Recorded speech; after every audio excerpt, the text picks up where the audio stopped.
This presentation is approximately 30 to 45 minutes, and I encourage you to submit your questions in the chat box. And at the end of the webinar, we ask that you complete the survey.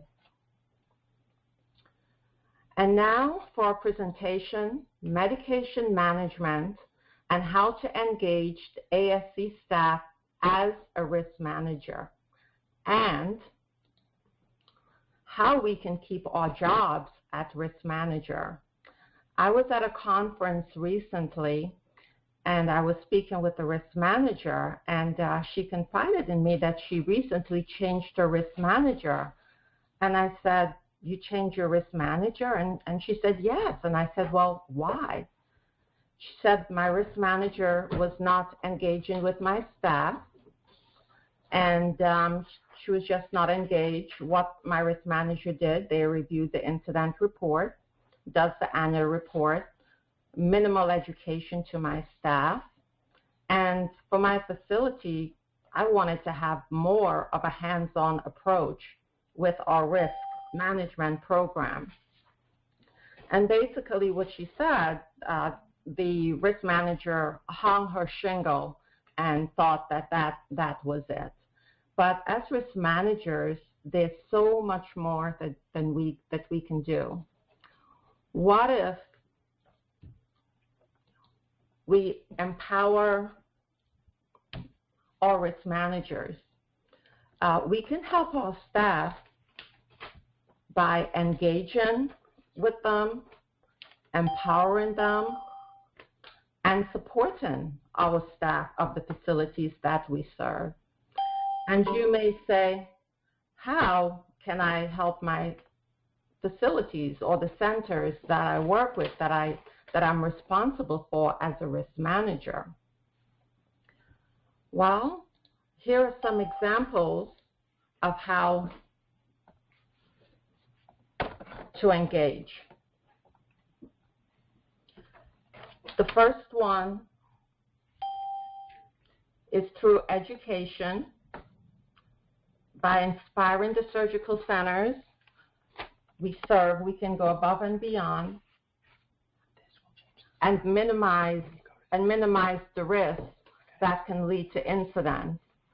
And we can do that by offering education to the staff, becoming more visible to them, letting them know who we are, and being a resource. And being a resource means we can offer the staff education. And of course, a big one for me as a consultant pharmacist also is to manage medication in the facility in relation to risk, because that is a huge area of risk. And you may say, why is this important? Why is engagement with the staff so important? Well, it's important to advance the practice of healthcare risk management and patient safety in Florida, or whatever state we practice in, by engaging with the staff. Everyone in the surgery centers that we serve, their role is important, from the receptionist, who should always have a smile on their face to greet the patients, and when they answer the phone, to have a smile in their voice. There was a facility who had a nurse who had recently started, a recent hire, and the nurse's attitude was not good. And I say not good because she was constantly comparing roles of what they did at the hospital, which she came from, versus what they had to do in the surgical center.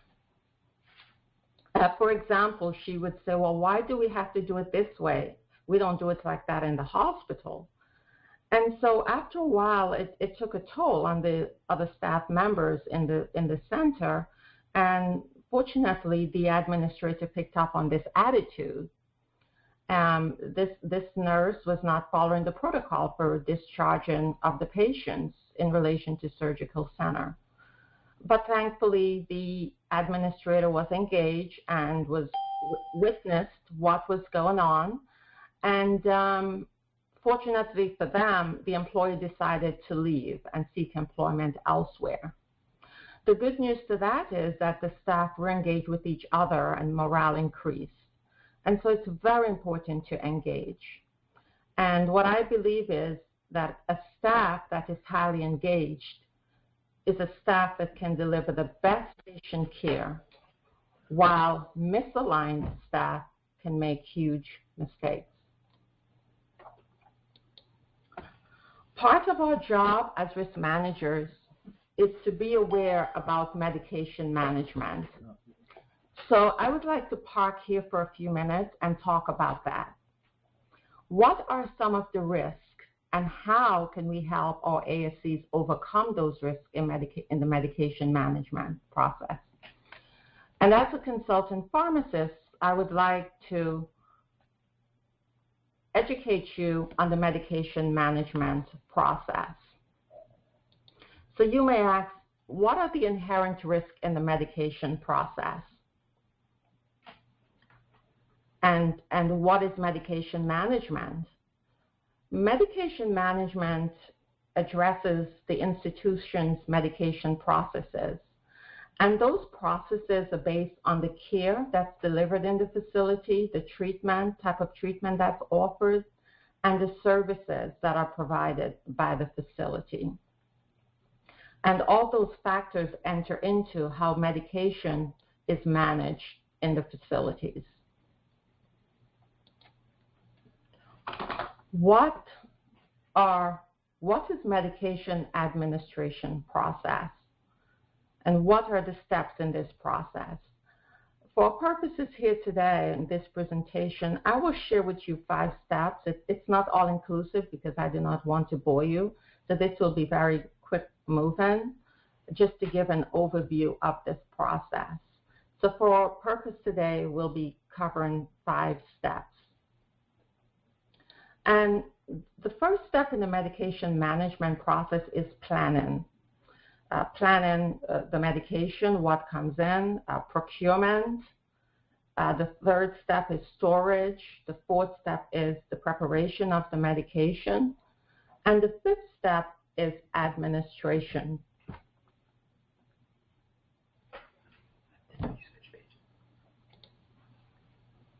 Planning is very important, and that is the first step in the medication management process. And with planning, we have to consider the policy and procedures, the formulary list, what type of drugs we're going to have in the facility. We must have a consultant pharmacist, that's per the law in Florida, providing pharmaceutical services, and we must have a pharmacy nurse who is in charge of the medication. What are the risks in the planning process? Well, the medication in the facility, that formulary must be sent to the Board of Pharmacy before the center could open. They need to know the type of drugs you'll be having in your facility. And if there are any changes to your formulary, this needs to be updated annually with the Board of Pharmacy. And the consultant pharmacist would take care of that for you. You must have drugs in the facility that corresponds to your procedures and services that you're offering.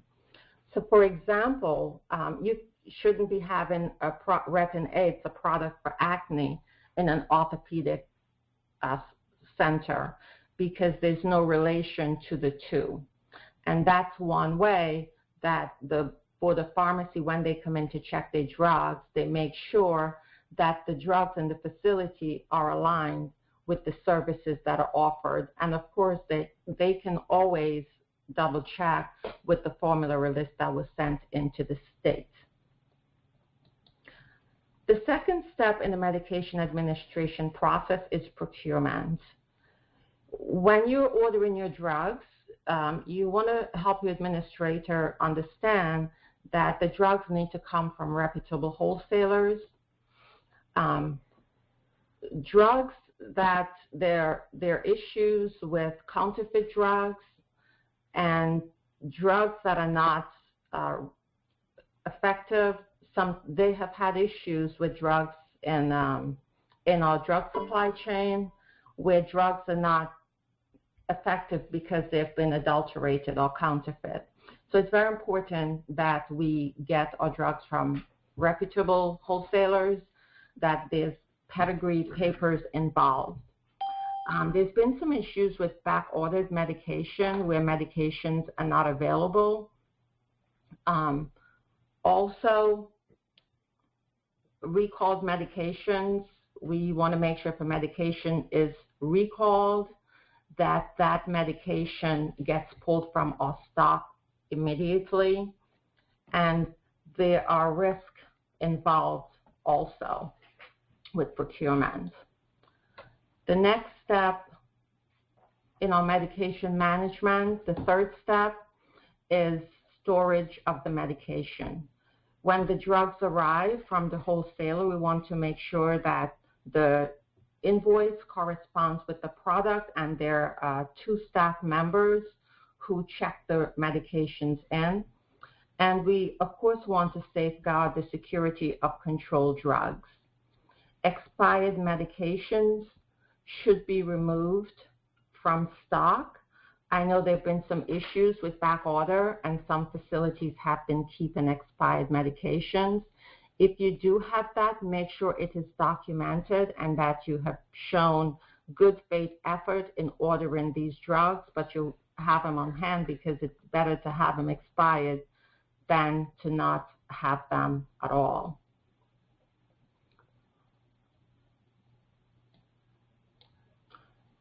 High alert medication is a problem, and so it is recommended that these high alert medications should be identified, because they have the potential for serious harm when administered to patients.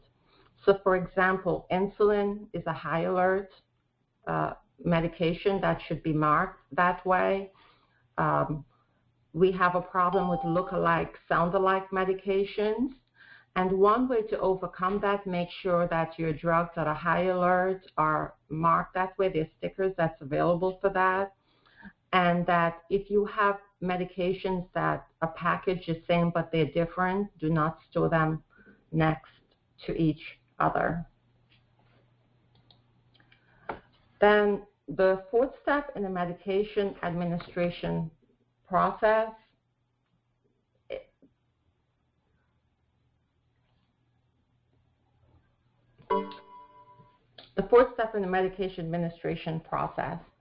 the area is preparation. The area where the medication is prepared should be clean and uncluttered.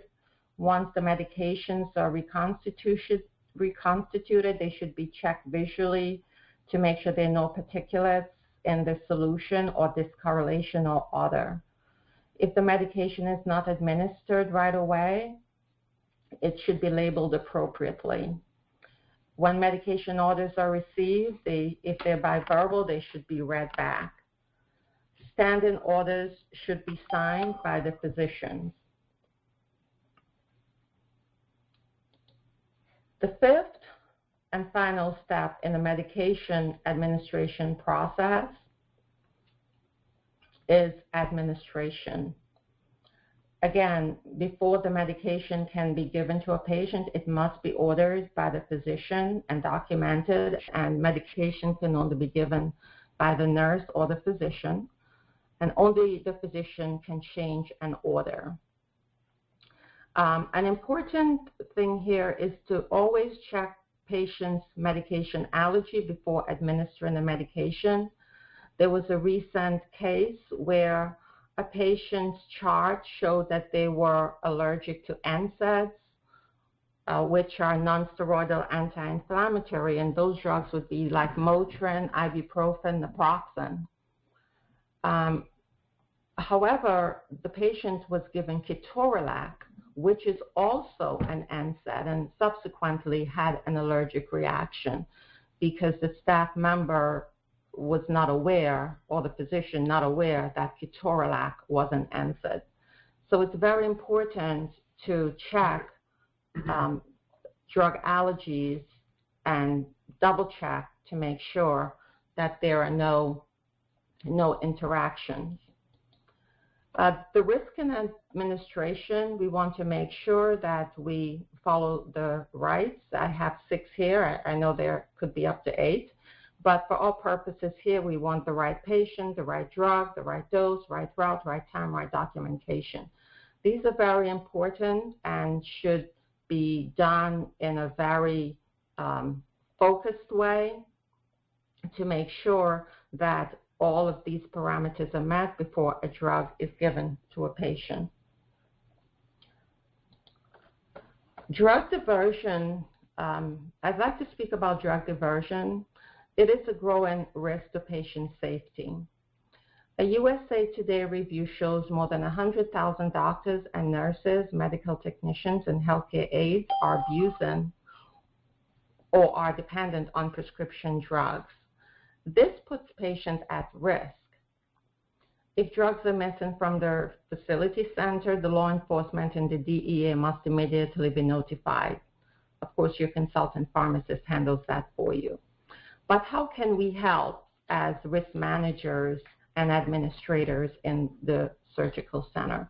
We can help by offering employee education, making sure that the daily counts are being done, that they're accurate reporting and monitoring, making sure that the processes that are in place are being adhered to. There was a story which has been well publicized about hepatitis C outbreak because of healthcare worker. This problem impacts patient safety. And as a risk manager, we can support our centers and letting them be aware of this risk and help them to keep their staff educated, to be on the lookout if there's anything that may seem to show that there's an issue with drug diversion in the facility. I think as risk managers, we're so fortunate, we're in a very good position to help the facilities that we serve. Ambulatory surgery centers is an answer to the growing healthcare needs. My son Forrest, he had an injury on a Saturday night roller skating and injured his leg. And of course, we went to the walk-in and we were referred to an orthopedic. So by Monday morning, we went to the orthopedic doctor. And my son had dislocated his foot actually from his ankle. And he was able to be in surgery by Tuesday morning to get that repaired. And I was so grateful because, you know, in a surgery center, the staff there, they're usually very nice, very accommodating. And we were so impressed with the service that we received. So I feel so honored and happy to be able to serve the surgery center, as I'm sure that you all do.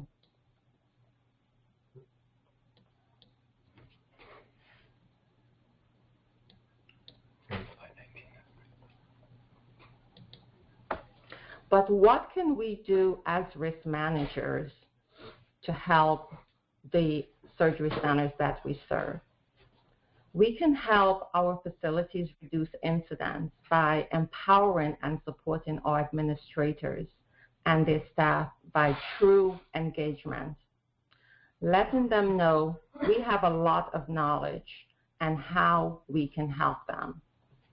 One of the ways that I believe we can help and support them is to become more visible. When you enter the facility, does the staff in the center, do they recognize who you are? Introduce yourself. Tell them, I am your risk manager. Let them know that you are available to help them. I had a facility where the administrator told me the ARCA inspector will even ask the staff, who is your risk manager? And if they don't know the name, they say, can you describe the risk manager? So you want your staff to be able to tell the state, yes, I know who my risk manager is and her name is, or this is what she looks like or he looks like. It's very, very important. In some facilities, their staff turnover, so it's always trying to re-educate and reintroduce yourself and become more familiar. The ones that's been there for a while will know you, but I would encourage you to reach out to the newer staff members. If you see a new face, introduce yourself, tell them who you are, that you're there to help them, and that you can be reached. How can we help our facilities again? We can use incidents to spark educational opportunities. What are some of the ways we can do this? We can have a 5-minute huddle. In the surgical center, we know it's pretty quick moving, patients in, patients out. The nurses, for the most part, are busy. But you may be able to get 2 or 3 nurses and do a 5-minute huddle. And you may have to do that 3 or 4 times in the facility as the staff becomes available. But you're passing on good information that will help them and help them to feel informed and somewhat on top of things in terms of risk, and just having your support for them. Another way we can help them is by offering a quarterly in-service, which is a little bit more formal. However, that's also helpful, where you could talk to the administrator and find out when it's a good time, when they have the staff meeting, and try and coincide your quarterly visits with that, and do a 10, 15-minute presentation with the staff, get ideas on having a QAPI study. Another way we can help our centers is through a newsletter. Just a few articles that you may find, not necessarily something you need to create from scratch, but if you come across a good article, you can put a couple articles in a newsletter and give it to them. I'm sure they would appreciate that. Post information on the bulletin board. Pick an area of focus, perhaps infection control, hand washing, and just to remind the staff that you're there and you're supporting them. And another great way I have found to help them is through articles. The Surgical Center periodical, the magazines, they have great articles, and they actually have them in a print format where you could print the articles out, attach it to a clipboard with a sign sheet, and as the staff read the article, have them initial it.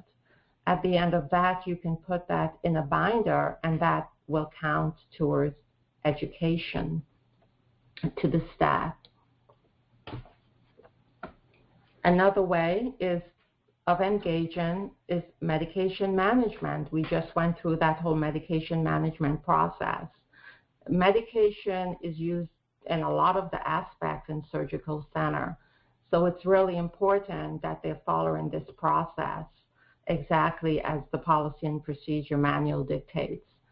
And again, education, you can never overstate that.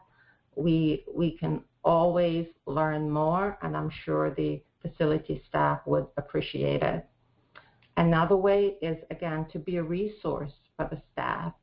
Help them by giving them information. And we just went through several ways how we could do that through articles, newsletters, and posting information on the bulletin board. As risk managers, we have such a huge responsibility and an opportunity to help the surgical center industry. I would suggest one way we can do this to help ourselves and to help our industry is to become a member of the society, attend the conference. I would like to share here, I attended the conference last year. It was very educational. I learned so much. That was truly an engaging conference. Engaging is the word here. This year's conference is going to be great. If you have not yet registered for this year's conference, I urge you to do so. Come on out to the conference in August and go sign up and be empowered, and you will feel so much more engaged after that conference. we empower our facilities by becoming engaged ourselves.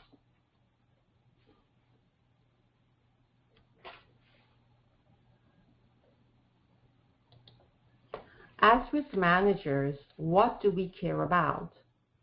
We want our facilities and centers to deliver the best healthcare services to the patients that we're honored to serve.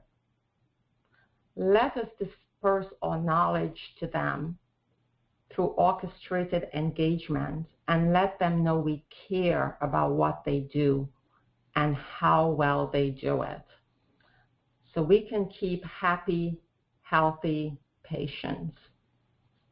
I have a question for you. Are you an HRMINO? That means healthcare risk manager in name only. With our political atmosphere that we're in right now, I thought that would be an interesting slide to put out. We are definitely not HRMINOs. We are not healthcare risk managers in name only. Let us get out to our practice settings and become engaged risk managers.